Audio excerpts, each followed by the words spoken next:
बच्चों, chapter first में आय व्यय खाता प्रैक्टिकल समाप्त हो चुका है, मतलब ख़त्म हो चुका है। अब आप लास्ट के कुछ क्वेश्चंस और कुछ ऑब्जेक्टिव्स रह गए हैं। इस एक ही वीडियो में मैं आपको सारे क्वेश्चंस और सारे ऑब्जेक्टिव समझाने की कोशिश कर रहा हूँ। अब आप लोगों का ये फर्स्ट चैप्टर टोटली ख़त्म हो जाएगा, ठीक है। प्राप्ति भुगतान खाता आय व्यय खाता किसे कहते हैं? प्राप्ति भुगतान खाते की कमियों को दूर करने के लिए, देखिए प्राप्ति भुगतान खाता भी आपने बनाया है और आय व्यय खाता भी आपने बनाया है। प्राप्ति भुगतान खाते में नगद प्राप्ति और नगद भुगतान का लेखा होता है। उधारी और न आया हुआ और नहीं भुगतान किया हुआ ऐसे चीज़ों को ध्यान नहीं दिया जाता। इसका मतलब वहाँ सिर्फ कमी रहती है। मैंने आपको प्राप्ति भुगतान खाते की कमियाँ बताई थी, दोष बताए थे, बहुत सारी कमियाँ उसमें। प्राप्ति भुगतान खाते की कमियों को दूर करने के लिए आय व्यय खाता बनाया जाता है। मतलब प्राप्ति भुगतान खाते में कुछ कमियां रह जाती है। अब क्या कमियां रह जाती है, इसके लिए आपको जाना पड़ेगा उस क्वेश्चन पर जिसमें प्राप्ति भुगतान खाते को बनाना सिखाया गया था। प्राप्ति भुगतान खाते की रचना समझाई गई थी, प्राप्ति भुगतान खाते के दोष समझाए गए थे, ठीक है। मतलब एक बात तो साफ है कि प्राप्ति भुगतान खाते में कुछ दोष होते हैं और उन दोषों को दूर करने के लिए आय व्यय खाता बनाना पड़ता है। आय व्यय खाते को बनाने का उद्देश्य एक अवधि विशेष से संबंधित, अवधि विशेष यानी एक साल से संबंधित आय और व्यय का परिणाम ज्ञात करना है। यानी एक साल में उस संस्था को कितना आय और कितनी व्यय हुई इसका परिणाम ज्ञात करना है। जिस प्रकार व्यापारिक संस्थाएं लाभ और हानि जानने के लिए लाभ हानि खाता बनाती है, उसी प्रकार गैर व्यापारिक संस्थाएं और व्यावसायिक व्यक्ति, मतलब ये प्रोफेशनल जो लोग आते हैं, डॉक्टर, इंजीनियर, ये वार्षिक परिणाम जानने के लिए आय व्यय खाता बनाते हैं। आय व्यय खाता एक नाम मात्र खाता है। नाम मात्र मतलब आय और व्यय से संबंधित। और प्राप्ति भुगतान खाता एक वास्तविक खाता है जो राशि से संबंधित होता है, केवल नगद राशि से, ठीक है। यानी जिस प्रकार व्यापारिक संस्था लाभानी खाता बनाती है, यानी आपने देखा होगा पिछले साल आपने लाभानी खाता बनाया था, उसी प्रकार गैर व्यापारिक संस्थाएं और व्यावसायिक व्यक्ति, प्रोफेशनल लोग आय व्यय खाता बनाते हैं, ठीक है। हाँ, परिभाषा की बात करें तो परिभाषा तो कोई भी आप उठा लीजिए। बॉटली बॉय जी के अनुसार यह एक आयगत खाता है, मतलब आय व्यय खाता एक आयगत खाता है जो गैर व्यापारिक संस्थाओं द्वारा बनाया जाता है, जैसे शिक्षण संस्था या अस्पताल। और ये एक निश्चित अवधि में यानी एक साल में अर्जित यानी कमाई गई समस्त आय को सम्मिलित करता है। मतलब एक साल में से कितनी आय हुई वो शामिल हो जाती है, ठीक है। अब हम आते हैं आय व्यय खाता बनाने की विधि। वैसे देखा जाए बच्चों तो मैंने ये क्वेश्चन आप लोगों को समझा दिया था। जब हम लोग आय व्यय खाता शुरू करने वाले थे उसके पहले मैंने एक वीडियो पूरा कम से कम 15 या 20 मिनट का ऐसा बनाया था जिसमें आय व्यय खाता बनाना सिखाया था और बच्चों के कमेंट्स भी आए थे। चलो एक बार हम इसे रिपीट कर देते हैं। आय व्यय खाता बनाने की विधि लाभ हानि खाते के ही समान है। जैसा आपने 11वीं क्लास में लाभ हानि खाता बनाया था, आय व्यय खाता उसी प्रकार बनाया जाता है, ठीक है। आगे लिखा हुआ है कि अतः इस खाते में नाम पक्ष में समस्त व्यय, नाम यानी डेबिट में सारे व्यय, और जमा पक्ष में समस्त आय आ जाती है। जमा यानी क्रेडिट में सारी आय आ जाती है, ठीक है, ठीक है। आगे लिखा हुआ है यह आय व्यय उसी वर्ष से संबंधित होने चाहिए। मतलब साफ है कि ये जो आय व्यय है ये उसी वर्ष से संबंधित होने चाहिए जिस वर्ष का आप प्रश्न कर रहे हो। आगे लिखा है जिस वर्ष का आय व्यय खाता तैयार करना है। जिस वर्ष का आय व्यय खाता तैयार करना है, आय व्यय उसी वर्ष के होने चाहिए। यदि इस खाते में जमा पक्ष का योग, जमा यानी क्रेडिट का योग, नाम पक्ष से अधिक होता है, यानी क्रेडिट ज़्यादा है, आय ज़्यादा है, व्यय कम है, तो अंतर आय का व्यय पर आधिक्य होता है। आय का व्यय पर आधिक्य यानी आय अधिक है और व्यय कम है। और इसके विपरीत नाम पक्ष आधिक्य है, नाम यानी डेबिट ज़्यादा है, तो व्यय का आय पर आधिक्य यानी व्यय अधिक है, ऐसा मान लिया जाता है, ठीक है। मतलब सीधी बात है, क्रेडिट में आय आती है, आय अधिक है तो आय का व्यय पर आधिक्य, और व्यय अधिक है तो व्यय का आय पर आधिक्य, ठीक है। जिसे संक्षेप में बचत या घाटा कहते हैं। मतलब आय अधिक है तो बचत है और व्यय अधिक है तो घाटा है, लिपिसिंसी इसे कहा जाता है। यह खाता प्राप्ति भुगतान के आधार पर बनाया जाता है। बताया था मैंने, आय व्यय खाता जो होता है प्राप्ति भुगतान की मदद से बनाया जाता है। यह नाम मात्र खाता होता है, ठीक है, यानी आय व्यय से संबंधित। कैसे बनाते हैं? आयव्यय खाता बनाते समय निम्नलिखित बातों को ध्यान में रखना चाहिए।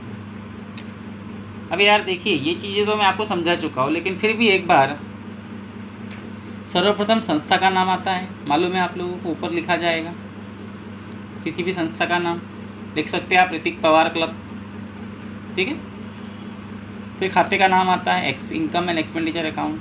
फिर हिसाबी वर्ष का उल्लेख होता है एज ऑन 31 दिसंबर 2017, है ना। ये सब शीर्षक में आते हैं। प्राप्ति एवं भुगतान खाते का प्रारंभिक और अंतिम रोकड़ शेष, बैंक शेष का लेखा नहीं करना चाहिए। मैंने बताया क्या था यार, ये आप लोगों को आप समझ जाना चाहिए कि वैसे भी हम रोकड़ शेष नहीं लेते क्योंकि वो हमारी संपत्ति है, ठीक है। इसमें समस्त व्यय नाम पक्ष में और आय जमा पक्ष में आती है, यानी सारे खर्चे डेबिट में आते हैं, एक्सपेंडिचर बन जाते हैं, और सारी आय क्रेडिट में आके इनकम बन जाती है। ये तो हम प्रैक्टिकल में कर चुके हैं, ठीक है। उसके बाद एक अवधि विशेष से संबंधित, यानी 1 साल से संबंधित आय और व्यय का लेखा करते हैं, चाहे उसकी प्राप्ति या भुगतान न हो। मतलब 1 साल की आय अगर नहीं भी मिल पाई है तो उसका लेखा करेंगे, लेकिन होना 1 ही साल की चाहिए।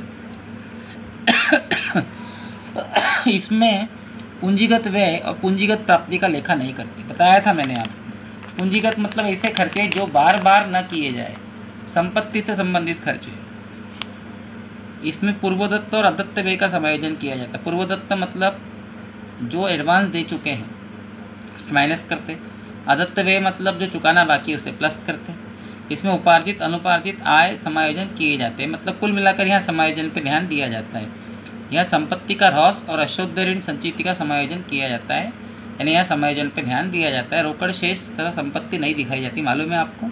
इसके साथ चिट्ठा बनाना अनिवार्य है, हमको इसका बैलेंस शीट बनानी, पर हम लोगों ने फिलहाल बनाई नहीं है, चलता है, ठीक है। मालूम होना चाहिए रूल से ये तो। फिर कुछ छोटे छोटे क्वेश्चन है, जैसे प्रवेश शुल्क किसे कहते हैं। आप, ये 2 नंबर का क्वेश्चन है, प्रवेश शुल्क किसे कहते हैं। तो गैर व्यापारिक संस्था के सदस्यता ग्रहण करते समय किसी व्यक्ति से सदस्यता शुल्क जो अतिरिक्त शुल्क लिया जाता है इसे प्रवेश शुल्क कहते हैं। मतलब अगर आप किसी गैर व्यापारिक संस्था के सदस्य बनना चाहते हो तो आपसे जो शुल्क लिया जाएगा वो प्रवेश शुल्क कहलाया जाएगा, ठीक है। और नगद प्राप्ति होने से उसे प्राप्ति भुगतान खाते के प्राप्ति पक्ष में लिखा जाता है। ज़्यादा डीप में जाने की ज़रूरत नहीं है, ठीक है। और कब इसको आय व्यय प्राप्ति भुगतान के लिए तो ये प्राप्ति है, आय व्यय खाते के लिए ये इनकम है, लेकिन उसके भी 2 सोर्सेस है। कोई इसे पूंजीगत मानता है और कोई आयगत। अगर पूंजीगत मानने को कहे तो आप उसको पूंजीगत मानकर छोड़ दो, और आयगत मानने को कहे तो वैसे भी आयगत आय व्यय खाते में आता है, इसलिए ज़्यादा डीप में जाने की ज़रूरत नहीं है। फिर अगला छोटा क्वेश्चन है, आजीवन सदस्यता शुल्क क्या होता है। गैर व्यापारिक संस्थाएं एक निश्चित शुल्क लेकर स्थायी सदस्य भी बनाती है। प्रवेश शुल्क लेकर तो आपको संस्था में प्रवेश दिया जाता है, लेकिन निश्चित शुल्क लेकर स्थायी सदस्य बनाया जाता है। ऐसा शुल्क आजीवन सदस्यता शुल्क होता है। आजीवन सदस्यता ग्रहण करने पर सदस्य को फिर साल का चंदा नहीं देना पड़ता है। एक बार आपने आजीवन सदस्यता शुल्क दे दिया तो फिर आपको किसी प्रकार का कोई चंदा देने की जरूरत नहीं पड़ती। जिंदगी भर का आपने शुल्क वहाँ जमा कर दिया। यह शुल्क एक ही बार में प्राप्त होता है और कई वर्षों के लिए होता है। इसे पूंजीगत आय भी माना जाता है, पूंजी कोष में जोड़ा जाता है और आय व्यय खाते में नहीं लिखा जाता। लेकिन कुछ विद्वानों का मत है कि प्रतिवर्ष कुछ सदस्य आजीवन सदस्यता ग्रहण करते हैं, अतः इससे संभावना प्रतिवर्ष बनी रहती है, इसलिए आगम माना जाए। परीक्षा आपने देखा होगा कई प्रश्नों में आजीवन को पूंजीगत मानने को कहता है, तब उसको छोड़ देते हैं और बिना बोले उसको आयगत मान लेते हैं। मतलब कुछ विद्वान इसे पूंजीगत मानने को कहते हैं, कुछ विद्वान इसे आयगत, ठीक है। आगे है चंदा। एक सदस्य से प्रतिमाह या प्रतिवर्ष जो शुल्क लिया जाता है उसे चंदा कहते हैं। चंदे में जो राशि प्राप्त होती है उसे प्राप्ति भुगतान खाते के प्राप्ति पक्ष में लिखते हैं। और चंदा कोई भी हो सकता है। ये इसके बारे में ज़्यादा डीप में नहीं जाऊँगा। मैं आप लोगों को बताया था कि जब आप आय व्यय खाता प्राप्ति भुगतान खाता बनाते हो तो किसी भी वर्ष का चंदा आपको मिला हो वो आप उसको डेबिट में लेंगे, प्राप्ति मान करो। आय व्यय खाते में सदस्य से मिला हुआ उसी वर्ष का चंदा आपको दिखाना है, चाहे वो मिल चुका हो या मिलना बाकी हो। अगले और पिछले साल का चंदा नहीं दिखाया जाएगा, वही लिखा हुआ है, बुक से पढ़ सकते हो, ठीक है। छोटे छोटे क्वेश्चंस रहते हैं। अब ज़्यादा डीप में ना जाते हुए हम लोग के छोटे छोटे क्वेश्चंस पर ध्यान दे रहे, कोई बात नहीं, अच्छी। जैसे वसीयत, यह वह राशि होती है जो संस्थाओं को वसीयत के रूप में प्राप्त होती है। जैसे भाई कोई व्यक्ति अपनी सारी प्रॉपर्टी संस्था के नाम करके चला गया तो ये वसीयत है, ठीक है ना। ये वह राशि होती है जो संस्थाओं को वसीयत के रूप में प्राप्त होती है। यह एक प्रकार का दान है, यानी कोई व्यक्ति अपनी सारी प्रॉपर्टी संस्था को दे देता है तो ये संस्था के लिए वसीयत होती है, मतलब उसने संस्था को एक प्रकार का दान दिया है। यह पूंजीगत प्राप्ति होती है क्योंकि ये बार बार नहीं मिलती, इसलिए इसे आय व्यय खाते में दिखा के चिट्ठे के दायित्व पक्ष में दिखाया जाता है, क्योंकि किसी की भी वसीयत संभाल के रखी जाती है क्योंकि वो एक दायित्व के रूप में आपको मिली है, ठीक है। और ये राशि अगर कम है तो आय व्यय खाते में, मतलब क्या है एक्चुअल में सीधा सा हिसाब है कि अगर राशि का योग अधिक है तो उसे पूंजीगत मानकर चिट्ठे में दिखाया जाता है और कम है तो आय मान ली जाती है, ठीक है। फिर ये अगला क्वेश्चन और इम्पोर्टेंट है, समर्पित निधि या स्थिर दान कोष क्या है। यह वह राशि या संपत्ति है जो सदस्यों अथवा अन्य व्यक्तियों को समर्पित कर दी जाती है। मतलब संस्था के सदस्यों को अन्य व्यक्तियों द्वारा कोई राशि दे दी जाती है कि भाई रखो, ये आपके संस्था के काम आएगी, वो समर्पित निधि कहलाती है। यह निधि दान, उपहार या वसीयत के रूप में प्राप्त होती है, ठीक है। या तो ये किसी का तरफ से दिया हुआ दान होता है, या उपहार होता है, या वसीयत होती है। यह अनावर्ती प्रकृति की पूंजीगत प्राप्ति है, मतलब ये बार बार नहीं होती, कभी कभार ही होती है, इसलिए इसे पूंजीगत कहा जाता है, ठीक है। और इसे कोष के रूप में सुरक्षित रख लिया जाता है और प्राप्ति के समय इसे प्राप्ति भुगतान खाते में दर्शाया जाता है, लेकिन आय व्यय खाते में दर्शाया नहीं जाता क्योंकि ये चिट्ठे के दायित्व पक्ष में आती है, क्योंकि ये हमारी संस्था के लिए एक प्रकार का दायित्व होता है, ठीक है।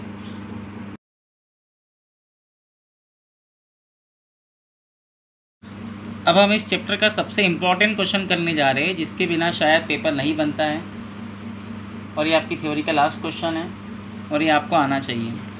आय व्यय खाता और प्राप्ति भुगतान खाते में अंतर, ठीक है। स्वभाव, आय व्यय खाते के बारे में कहा गया है कि यह गैर व्यापारिक संस्थाओं और व्यावसायिक व्यक्तियों के लिए लाभ हानि के स्थान पर बनाया जाने वाला खाता है। मतलब जो व्यापारी लोग होते हैं वो लाभ हानि खाता बनाते हैं, और जो गैर व्यापारिक संस्था और प्रोफेशनल पर्सन्स यानी डॉक्टर, इंजीनियर, वकील लोग होते हैं, ये लाभ हानि खाता न बनाते हुए उसके स्थान पर आय व्यय खाता बनाते हैं। प्राप्ति भुगतान खाते का स्वभाव क्या है। एक निश्चित अवधि द्वारा बनाया जाने वाला खाता है जिसमें उस अवधि के समस्त नगद व्यवहारों का संक्षिप्त विवरण होता है। मतलब आय व्यय खाता लाभ हानि खाते के बदले बनाया जाता है, और प्राप्ति भुगतान खाता एक निश्चित अवधि की नगद प्राप्ति और नगद भुगतान का लेखा करने के लिए बनाया जाता है। खाते का प्रकार, ये नाम मात्र खाता है। आय व्यय खाता नाम मात्र खाता है क्योंकि इससे आय और व्यय का लेखा किया जाता है, और प्राप्ति भुगतान खाता है एक वास्तविक खाता है क्योंकि इसमें नगद राशि का उल्लेख होता है, ठीक है। ये याद रखना पड़ेगा आपको, ठीक है। सामग्री संकलन, मतलब ये किसकी मदद से बनता है। आय व्यय खाता जो होता है ना, प्राप्ति भुगतान खाते की मदद से बनता है। प्रैक्टिकल्स किए आप लोगों ने। और ये जो खाता है रोकड़ पुस्तक की सहायता से बनता है, यानी कैश बुक की सहायता से, ध्यान रखना पड़ेगा ये। पांचवा अंतर, चौथा अंतर आगम और पूंजीगत में 6 अंतर बता रहा हूँ आपको। इसमें केवल आगम, आय और व्यय का लेखा होता है। आगम मतलब जो बार बार हो, किराया दिया, वेतन दिया, ये सब चीज़ें, चंदा मिला, दान मिला, ऐसे ये सब चीज़ें ऐसी चीज़ें हैं जो आयगत है, यानी बार बार होती है। और आपने देखा होगा प्रैक्टिकल करते समय जो वो चीज़ पूंजीगत होती है तो हम आय व्यय खाते में छोड़ दिया जाता था, लेकिन प्राप्ति भुगतान खाते में आगम और पूंजीगत दोनों प्रकार के व्यय का लेखा किया जाता है। फर्नीचर खरीदा उसका लेखा भी करेंगे, किराया दिया उसका लेखा भी करेंगे, क्योंकि वहाँ मद से मतलब नहीं है, मतलब केवल पैसों से है, ठीक है। उसके बाद प्राप्ति और भुगतान, इस खाते में चालू वर्ष से संबंधित आय, व्यय और प्राप्ति भुगतान का लेखा करते हैं, यानी एक ही साल से संबंधित आय व्यय अगले पिछले साल को शामिल नहीं करते, और इस खाते में समस्त नगद प्राप्ति और भुगतान का लेखा करते हैं, चाहे इसका संबंध किसी भी वर्ष से हो। अगला पिछला सब ले लेते हैं। फिर अदत्त व्यय, उपार्जित आय, आपको याद होगा आय व्यय खाते में अदत्त व्यय, उपार्जित आय का लेखा करते हैं। चंदा मिलना बाकी है प्लस करो, वेतन देना बाकी है प्लस करो। और प्राप्ति भुगतान खाते में अदत्त और उपार्जित पर ध्यान नहीं दिया जाता, उसे छोड़ दिया जाता है, ठीक है। उसके बाद पक्षों की प्रकृति पे आ जाइए आप। इसमें नाम, व्यय और जमा आय लिखी जाती है, मतलब इसके डेबिट में सारे खर्चे आते हैं और क्रेडिट में सारी आय आती है, और इसके नाम में प्राप्ति और जमा में सारे भुगतान आते हैं। ये पता होना चाहिए आप लोगों को, ठीक है। बहुत है इतने अंतर। अब हम इस चैप्टर के ऑब्जेक्टिव पे आते हैं और अभी चैप्टर टोटली क्लोज हो जाएगा। ठीक है, प्राप्ति भुगतान खाते का शेष क्या होता है। देखिए भैया, प्राप्ति भुगतान खाते में डेबिट में सारी प्राप्तियाँ आती है और प्राप्तियों का योग हमेशा ज़्यादा ही होता है, क्योंकि उससे ज़्यादा तो हम भुगतान कर नहीं सकते, उसके बराबर ही करेंगे। और प्राप्तियाँ सारी डेबिट में आती है, इसीलिए डेबिट का टोटल ज़्यादा होता है, इसीलिए प्राप्ति भुगतान खाते का हमेशा डेबिट शेष होता है, मतलब नाम शेष। आय व्यय खाते का शेष क्या दिखाता है, मैंने अभी बताया आपको, अभी समझाया मैंने, अभी आपको समझाया ना भाई थोड़ी देर पहले इसी वीडियो में, कि आय अधिक है तो बचत और व्यय अधिक है तो घाटा। ठीक है, तो बचत या घाटा। वर्ष के चंदे में अग्रिम राशि प्राप्त हुई क्या कहलाएगा। यदि आपको चंदे की राशि अग्रिम प्राप्त हो चुकी है, एडवांस, यानी वो इस साल की तो है नहीं, वो अगले साल की है, तो वो आपका एक प्रकार का दायित्व है, क्योंकि आपको कुछ चीज़ समय से पहले ही प्राप्त हो चुकी है, तो ये आपका दायित्व है। लाभ न कमाने वाली संस्थाएं क्या बनाती है, आय व्यय खाता बनाती है बस, और प्राप्ति भुगतान खाता बनाती है। प्राप्ति भुगतान खाता तो नहीं है इसमें, तो आय व्यय खाता आएगा। लाभानी खाता, व्यापार खाता, निर्माण खाता, ये तो इस चैप्टर में आपने कभी बनाए एक है।